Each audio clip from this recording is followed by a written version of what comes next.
I'm Jessie Cruickshank, and this is the Ordinary Discipleship Podcast.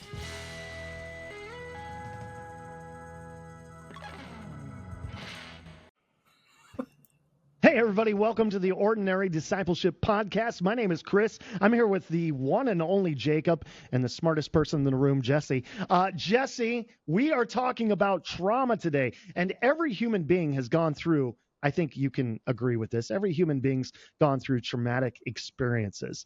But part of the problem is when you're discipling somebody who's gone through these traumatic experiences, a lot of times as human beings, we want to fix it. And sometimes that's detrimental to the case. And so, we come back to how do we disciple somebody who's been through a traumatic experience? Do we help them heal? Do we fix it? But I think maybe we need to start off by defining, because it's such a ambiguous term. How do we define trauma, Jessie? That's the right question to start with. So I appreciate that we're starting there. And what people may not know is that there's no agreed upon set definition in psychology of what trauma is. So people define trauma different ways, usually based on the solution they have. So if your solution involves like regression therapy, then, you would say trauma is part of your identity hasn't grown forward or something like that. Like there's not an actual agreed upon definition. And that's probably not something we're ever going to figure out. So for me, I think about trauma in terms of discipleship with three different things I'm thinking about, three different things I'm aware of when I'm discipling somebody or talking to them. The first one is, are we talking about old trauma or current trauma? Because the brain is plastic, it's moldable. Those are different. They have different levels of malleability and fallout. So old trauma versus current trauma. Is somebody in a trauma cycle? Like they're triggered, they're upset, their adrenaline, their amygdala is going off. So that's a part of your brain that helps with fight or flight. And if they're in the middle of that, they're behaving in a survival, rational, we can sit down and have a conversation mode. So are they in a trauma cycle? And then the difference between chronic versus punctuated trauma. So if let's say you're in a bad relationship or a toxic work environment or something like that, you're going to have chronic trauma, and the way your body and soul handle that will be different than if you're in a car accident or something bad happens, or there's punctuated trauma. So old versus new trauma, are they in a trauma cycle? And then chronic versus punctuated trauma. Yeah, and I think in each of those, what I'm hearing you said, Jessie, is what trauma is doing to people it's an experience that causes you to go into your lizard brain, right? Yeah. Your brain is helping you survive, and it has mechanisms to do that. And those mechanisms usually don't involve sitting down, having a conversation, believing the best in the other person. There are things you don't have access to when you're, when you're in an unsafe or triggering or a traumatic. Your brain is in this state of responding and surviving. Yeah, and so what you're saying is when we're trying to identify that somebody is experiencing the effects of trauma, we're saying, is it something that happened in the past that got them into their fight or flight response, or something that's happening currently? Is it a thing where they've got a triggering response and they're in a cycle of getting into that fight or flight mode? Or what was the third one? Chronic versus punctuated. Yeah, so is this something that's they're dealing with on a regular basis, or something that happens at one point? But all of it is about people not being in their rational mind. Right. So rationality is this really weird thing that isn't exactly true. But I think you could say, what might be more accurate is, are you in survival mode, or are you in, they call it default mode, and your brain is open to stuff. So are you in survival mode or not? Let's just keep the term simple. So when you're in survival mode, your goal is to survive. So as a disciple maker, sometimes what I think that we end up talking about with people a lot is not necessarily current survival mode stuff, although we can have that conversation, but it's also like, what about something really bad that happened in the past? And I'm not currently in survival mode, but like that thing is still extraordinarily painful, and I can get triggered into survival mode pretty easily. So Yeah. Wow. That's a lot. I was just thinking like, I recently started seeing a psychologist, and like, my Jacob knows this, but my like family history was awful. Like growing up, when my dad found out my mom was pregnant at 18, he came over with a gun and tried to take her out, and my grandpa wrestled him to the ground. I never met him. And then my mom was an addict and passed away a few years ago from opioids. And I remember early on when I went to Jake's dad's church, and they would describe like God the Father, and I always like bristled at God the Father because the sermons were always these flowery, like God the Father loves you so much, and I could never like compute that in my own head, and because I never had a healthy relationship with a father ever, probably until I met my surrogate father, Jake's dad. And so like that still kind of stings. I'm 51 years old, and that's still like I've had hours of counseling, and that's still so it's interesting when you said a story can trigger you. Like sometimes when I hear God the Father, it's still kind of like ugh. And so Yeah, yeah. and that's where I think like thank you for sharing that story. I think that's actually a nice entry point into kind of where we're going when we talk about how do we approach discipleship when we're dealing with people who've had traumatic experiences. Mm-hmm. So what we would propose is not a great way to do that is to say to a person such as yourself, "Oh, Chris, you just have the wrong definition of father. Right. If you would just get the right definition of father, this wouldn't be a problem Yeah. for you." And Right? that's been said. Yeah, sure. Instead, what we want to do is go, "Oh man, that's tough that your story involves a negative definition of father. Mm-hmm. Let's walk together as God rewrites your story and redeems the definition of father for you." Yeah. And that might take 5 years, it might take 50 years. Right. But God is invested in you, and will rewrite your story so that you understand differently what it means to have a father. Dude, that's well said. And thank you. I'll send my copay Yeah. to you immediately. That was great. Yeah. And so that's the difference between looking at the person who's experienced trauma and saying, "Oh, you're the problem, Mm-hmm.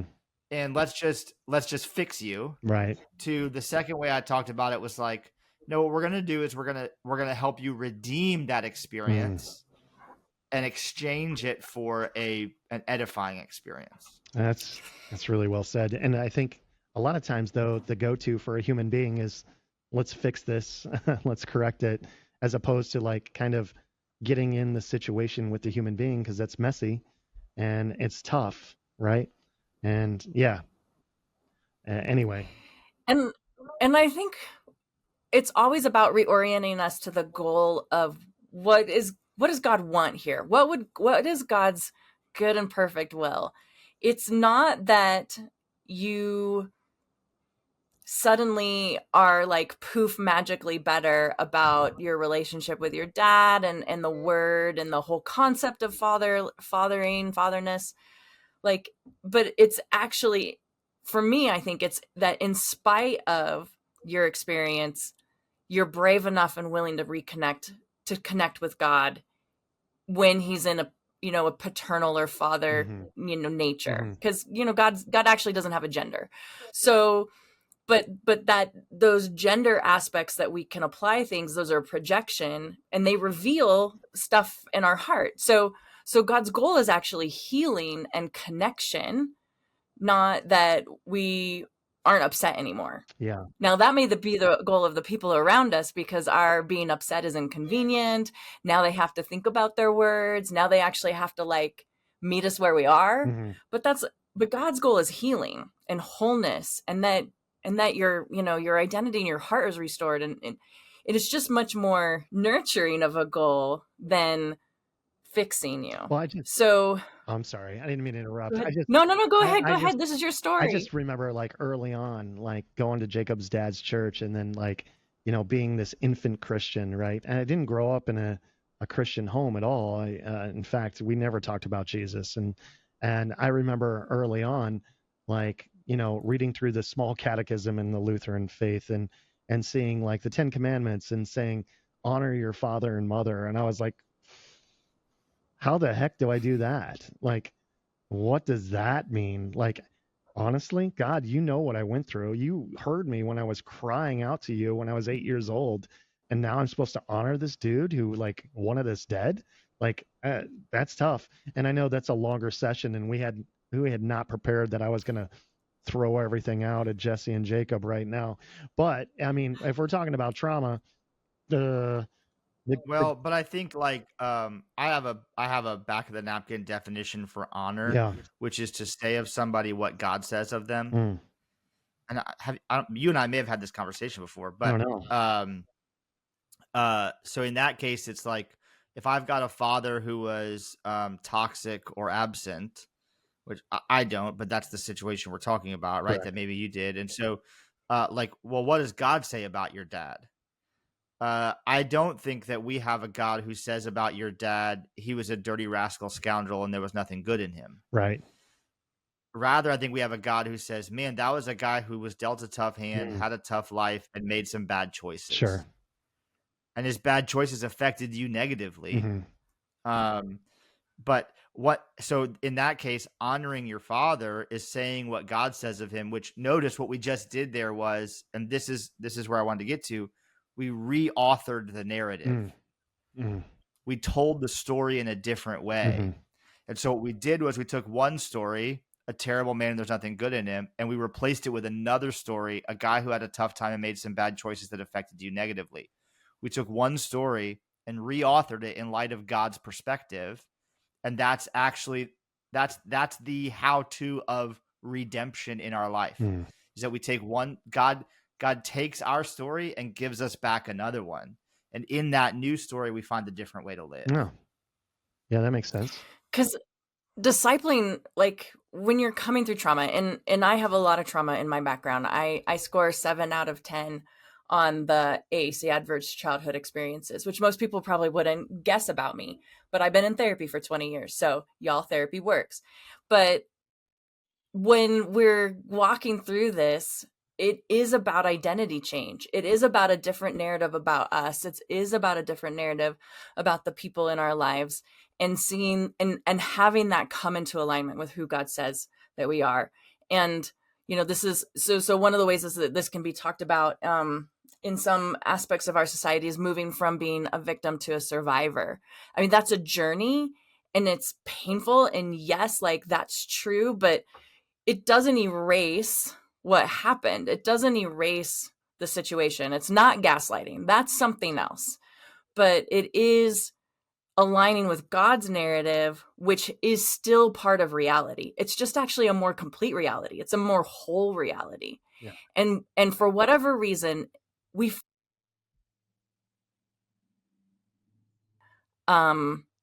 settles our soul, right? And that's not like a top down, I got to figure out how to be around this person and work really hard to be a good person kind of way. It just does something different in our hearts. And that helps us live more openly in the future and be willing to connect. So I don't exactly know why it all works that way, guys. Like, I don't know why that has all this magic judo to help heal us, but it does. It does. It's interesting. And like doing this for the last few years of my life, one of the most common traumas that I come across is definitely like husband and wife, been married for a long time. Somebody's unfaithful. They come to me and then we have the conversation, and it's like, maybe I can forgive, but I can never forget. It seems to be like a common like trauma response. And I don't know. Like I was thinking about that the other day. We had a couple that had been married for a long time, and just one was unfaithful. And I was like, oh my gosh, like never expected that. Never expected to be sitting down in this conversation. The other thing is, it always irritates me because they always come to me at the last, like when they need a Hail Mary and not when the couple is starting to have problems. You know what I mean? Like, come to me early. Don't come to me when you need like a miracle solution. But anyway, I don't know. Like, maybe is there something to that whole thing with like, okay, I can forgive this person. Jesse, you kind of touched on it, like, but I can't be in the same room with this person, or I can't forget what they've done. Like, I don't know. Can anybody in this room speak on that side of trauma? Well, I think that like what in the situation you're describing, what they're saying, I think is, well, yeah, I'll forgive you because I have to, Right. but I'll never feel safe again. Okay. Yeah, that makes sense. Yeah. Yep. And what I would say is, well, then you haven't really forgiven them. Ah. You're just going through the motions because you think you're supposed to. Ah. But what I would say is it's reestablishing safety, which is sort of our initial step in being able to work that process of redemption. Mm. And so we, like Jessie and some of her previous work with some of her colleagues developed a way of talking about this, that it's 4 things that go in order. It's orientation, safety, value, and challenge. Orientation, we have to know what the expectations are and where the boundaries lie. Once we have that, then we can establish safety in community and in relationship. Only once we have safety can I actually trust and believe that I have value to add to the community, whether it's a community of 2 or multiple. Okay. And then once I understand that I have value to add, then I can receive challenge in a healthy way. But notice, like, if we take a couple where somebody's been unfaithful and one of them doesn't feel safe, and we say, well, just charge ahead, try the next thing, start trusting, and we try to challenge without reestablishing safety, it's not going to work. Good point. Yeah. And that's part of what trauma, like the output of trauma, we get triggered, which means we feel unsafe for whatever reason that is. I mean, I had PTSD, so like I don't even know what would trigger me, and I would get these freezing episodes, and I couldn't even tell you what happened. Was it the light? Was it the way that something moved in my periphery? I don't know. It happened to me. I had no clue what was going on, and I couldn't do anything about it. But what triggers the amygdala, you can't really do anything about that process once it gets triggered and it goes.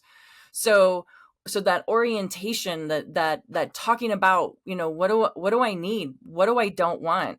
In finding words and language, like that is naming reality with each other. And that reality is painful. And that reality is it has to be truth. But then what do we need to do to reestablish safety? Like that's the beginning of rebuilding trust, because you've lost, if you've hurt somebody, you have lost the right to just have them blanket trust you. You have to rebuild that. That's just part of the consequences of that sin. And you got to go back and do it. And it takes the other person working hard too and partnering in that to rebuild trust. It's not a one-sided thing, and you don't just poof back to where you were. It takes everybody's part to rebuild, reestablish safety, work hard on articulating the things. And then now the bravery is that tiny little margin of trusting the next time, of trusting when they don't call, of trusting when they're late, like that's the brave part. Everybody, I think in a lot of our discipleship, we want people to just jump to be brave. And we call it having faith. Yeah. Just believe, just have faith, just do it. And we don't understand that their soul has to go through this journey, and we don't honor the journey. And so people don't actually heal. They just learn coping mechanisms, and they learn to fake it, or they leave those relationships because people aren't willing to journey with them through the messiness. Yeah. And it is messy. And we have to be willing to be patient. If your goal is just to help somebody move forward because they're uncomfortable, or you're uncomfortable, but they're uncomfortable, like bring somebody else into that conversation who can hold space with that, because you have to be recreated, and that's a growth time process. Yeah. And also, I think you said something there, trigger the amygdala. I think that would be a really nice 90s like grunge band, trigger the amygdala. Like Rage Against Machine. Exactly. Trigger the amygdala. Like you're gonna go to like Omaha and watch Trigger the Amygdala. Okay. That's the biggest city Chris can think of. Well, you know, they're not gonna. It's not like they're. It's not like Trigger the Amygdala is gonna play at the Staples Center in Los Angeles. You know, they're gonna be at like Newark or something. Okay. Well, but I think if we bring this back to like, let's think about a typical church context. I had a couple that was a part of our church recently, and they came for several months, and they were sort of tentative as they got involved. They like dipped their toes in. And as they were doing that, they were telling me about some of their past church experiences and why they were tentative to get involved. And then there was like, after a few weeks, we hadn't seen them, and we reached out. And they said, well, we decided that this wasn't the place for us. And which was really odd because they had made a really intentional choice to say this is the place for us just like 3 months prior. And that's how they break your heart. And as I looked, I looked back and I was like, at first I wanted to be like, well, what did we do wrong? You know? And I wanted to like, and then I thought about a couple of instances that I realized, and then a couple people told me about some instances with them. And I was like, oh, and I connected it to the past church experiences they had told me about. And I realized that like they had become fearful that the same thing that had happened before in their church experience was going to happen here. And so they decided it was no longer the place for them. And I think that's the kind of thing that when we're in faith communities, and if you're leading a faith community, that can create a lot of anxiety and stress for you, is trying to manage everyone's experience, but understanding that their past experiences. And here's the thing, like Jessie was just saying, if it's a married couple and somebody was unfaithful, okay, now it's your responsibility. You have to recreate safety. What happens for us in faith communities is people come into a faith community and they're scared. And we want to say, I didn't do anything. Why are you so scared? But actually, we hold responsibility for the painful experiences they've had in the past. And it's not fair, right? But I think it is kingdom. And so we have to be sensitive to their past experience, whether we were a part of it or not.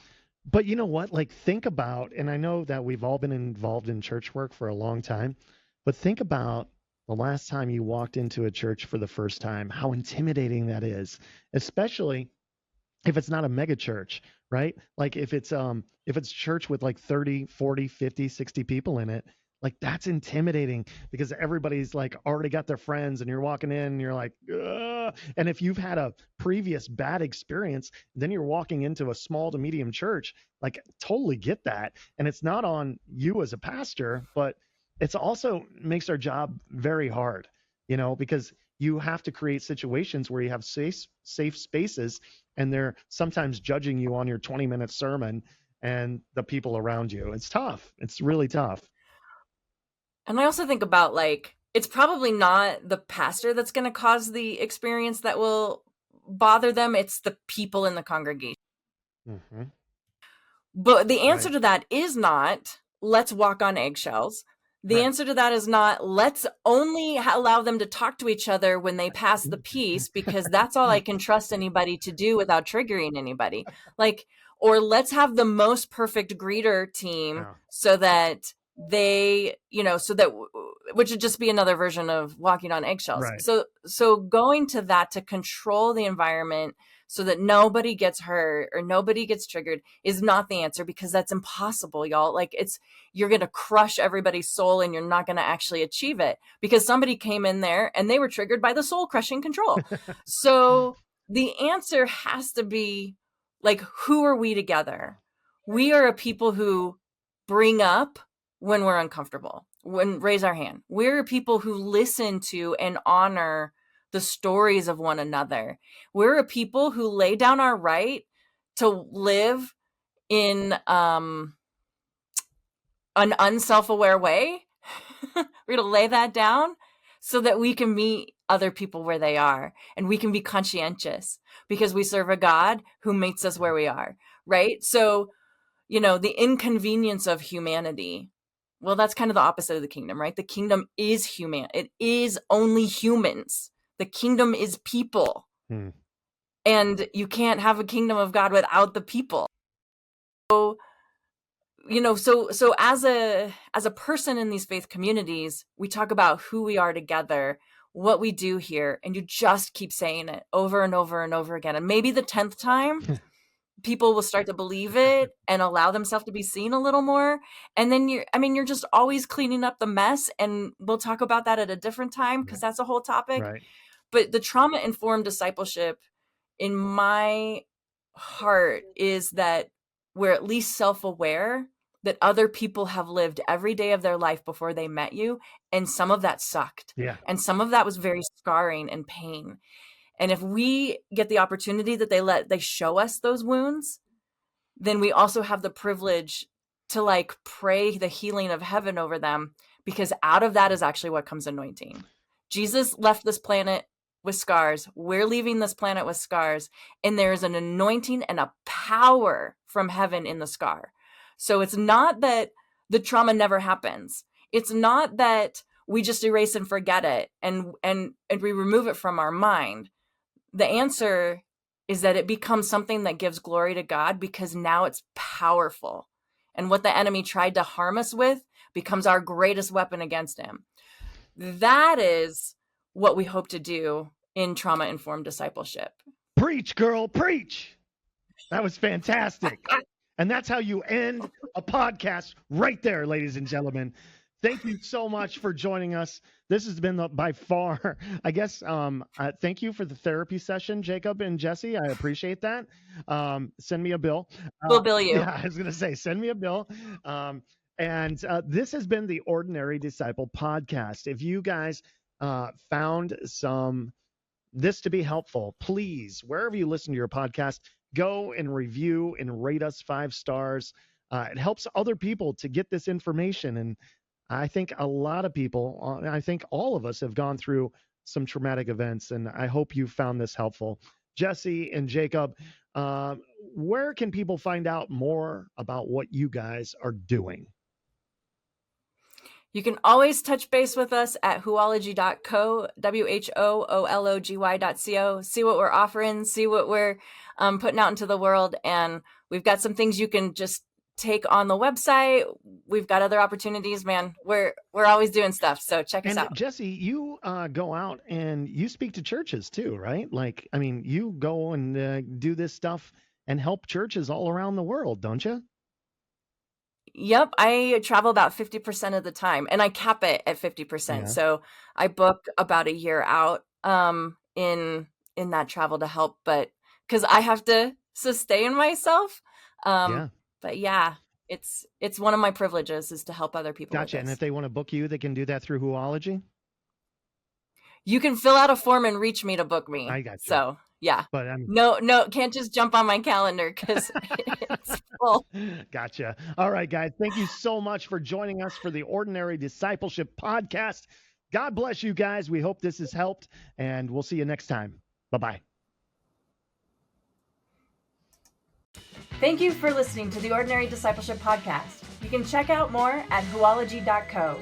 That's WHOOLOGY.co.